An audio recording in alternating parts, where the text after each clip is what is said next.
Argentinian താരം Julian അൽവാരസിനെ ചൊല്ലി Spanish ഫുട്ബോളിൽ ഇപ്പോൾ നടക്കുന്നത് ആരും പ്രതീക്ഷിക്കാത്ത വമ്പൻ ട്വിസ്റ്റുകൾ നിറഞ്ഞ ഒരു ട്രാൻസ്ഫർ പോരാട്ടമാണ്.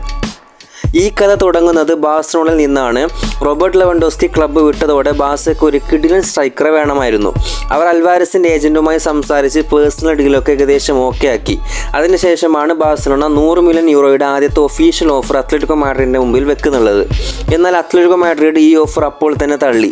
ബാഴ്സയ്ക്ക് അൽവാരസിനെ തരില്ല എന്നും ഒന്നെങ്കിൽ പുള്ളിയുടെ കോൺട്രാക്റ്റിലുള്ള 500 മില്യൺ യൂറോയുടെ റിലീസ് ക്ലോസ് മൊത്തമായി തരണം, അല്ലെങ്കിൽ ചർച്ചയ്ക്കില്ല എന്നായിരുന്നു അത്ലറ്റിക്കോ മാഡ്രിഡിൻ്റെ നിലപാട്. ബാഴ്സയും അത്ലറ്റിക്കോയും തമ്മിലുള്ള ഈ തർക്കം നടക്കുന്നതിനിടയിലാണ് റയൽ മാദ്രിഡ് അപ്രതീക്ഷിതമായി കടന്നു വരുന്നത്. ബാഴ്സയുടെ നീക്കങ്ങൾ കണ്ട റയൽ മാദ്രിഡ് പ്രസിഡന്റ് ഫ്ലോറന്റിനോ പെരസ് ബാഴ്സയെ ഞെട്ടിച്ചുകൊണ്ട് അത്ലറ്റിക്കോയ്ക്ക് മുമ്പിൽ 150 മില്യൺ യൂറോയുടെ ഒരു വമ്പൻ ഓഫർ വെക്കുകയാണ്.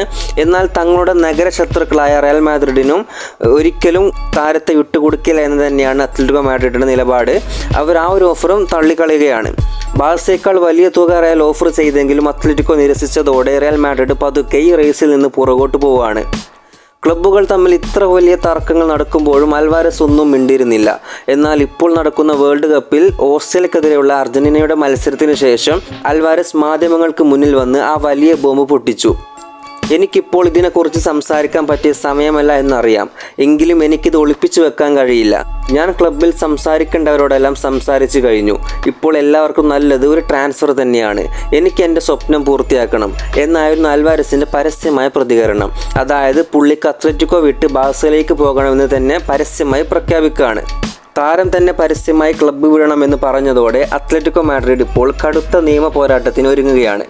കോൺട്രാക്റ്റിലുള്ള ഒരു കളിക്കാരനെ ക്ലബിന് അനുവാദമില്ലാത്ത ബാഴ്സലോണ ചതിയിലൂടെ സ്വാധീനിക്കാൻ നോക്കിയെന്ന് കാണിച്ച് ബാഴ്സയ്ക്കെതിരെ കോടതിയിലേക്ക് പരാതി നൽകാനാണ് അത്ലറ്റിക്കോയുടെ തീരുമാനം. ബാഴ്സലോണ നിയമവിരുദ്ധമായാണ് കളിക്കുന്നത്, അവരെ വെറുതെ വിടില്ല എന്നാണ് അത്ലറ്റിക്കോ വൃത്തങ്ങൾ പറയുന്നത്. അൽവാരസ് ഒടുവിൽ തൻ്റെ സ്വപ്ന ക്ലബ്ബായ ബാഴ്സയിലേക്ക് എത്തുമോ അതോ അത്ലറ്റിക്കോ പൂട്ടിക്കെട്ടുമോ? നിങ്ങളുടെ അഭിപ്രായം താഴെ കമൻറ്റ് ചെയ്യുക. വീഡിയോ ഇഷ്ടപ്പെട്ടാൽ നമ്മുടെ ചാനൽ സബ്സ്ക്രൈബ് ചെയ്യുക.